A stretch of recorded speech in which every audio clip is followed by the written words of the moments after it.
राजनीत बिनु धन बिनु धर्मा, प्रभु ही समर्पे बिनु सतकर्मा। समझ में आया? नहीं आया।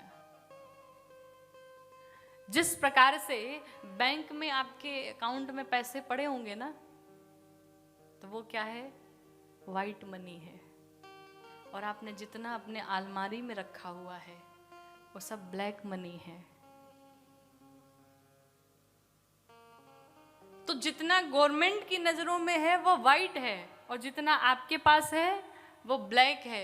उसी प्रकार से ये पुण्य भी होते हैं। जितना आप भगवान के चरणों में समर्पित कर देते हैं वही वाइट वाला है, और जितना आप अपने पास रख लेते हैं वही ब्लैक वाला है। इसलिए जब भी पुण्य करिए, कोई भी दान पुण्य धर्म इत्यादि करिए, तो सब भगवान के चरणों में समर्पित कर दीजिए।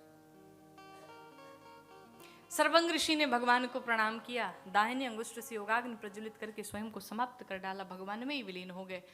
भगवान राम आगे बढ़े। वह आगे कथा आती है। अगस्त ऋषि के शिष्य हैं सुतीक्ष्ण जी। अगस्त ऋषि एक बार कहीं तीर्थ में जाने लगे और सुतीक्ष्ण जी से कहा, लाला एक काम करना, ये शालिग्राम भगवान है, श्री ठाकुर जी हैं, इनकी खूब सेवा करना, बढ़िया तिलक चंदन स्नान इत्यादि भोग लगाना। सुतीक्ष्ण जी ने कहा ठीक है। अगस्त ऋषि चले गए। अब एक दिन शालिग्राम भगवान को लेकर के कहीं गए सुतीक्ष्ण जी, और नदी के किनारे पहुंचे। दिन में बड़ी जोर की भूख लग गई, लेकिन नदी के किनारे कुछ खाने को था नहीं। अचानक से एक पेड़ दिखाई पड़ा, जामुन का। जब इन्होंने देखा, कहा इसे लाऊं कैसे, तो मन ही मन सोचा कि क्यों न शालिग्राम भगवान इन्हीं से काम चलाया जाए। सो शालिग्राम भगवान को उठाया, लगे जामुन मारने।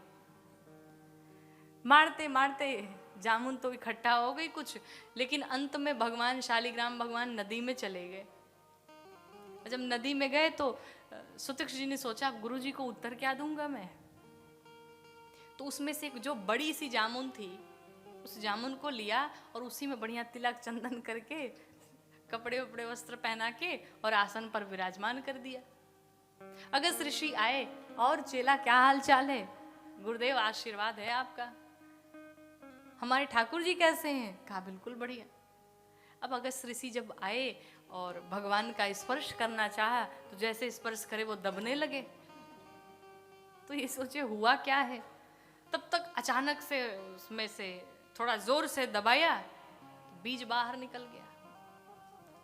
सुतीक्ष्ण जी से पूछा ये क्या है?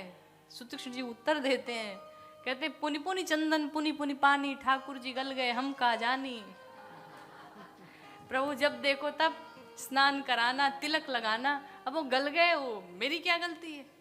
अगस्त ऋषि ने श्राप दे दिया, कहा जिस भगवान को तुमने पानी में फेंक दिया, अब उस भगवान को तुम मेरे सामने जब लेके आना तभी मेरे सम्मुख आना।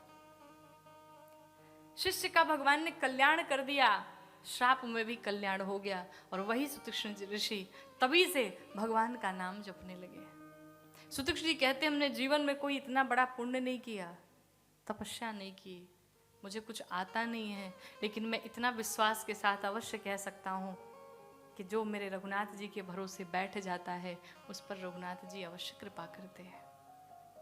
और सुतीक्ष्ण जी छोड़ करके आश्रम चले गए और लगे भगवान की राह देखने, भगवान कब आएंगे, भगवान कब आएंगे।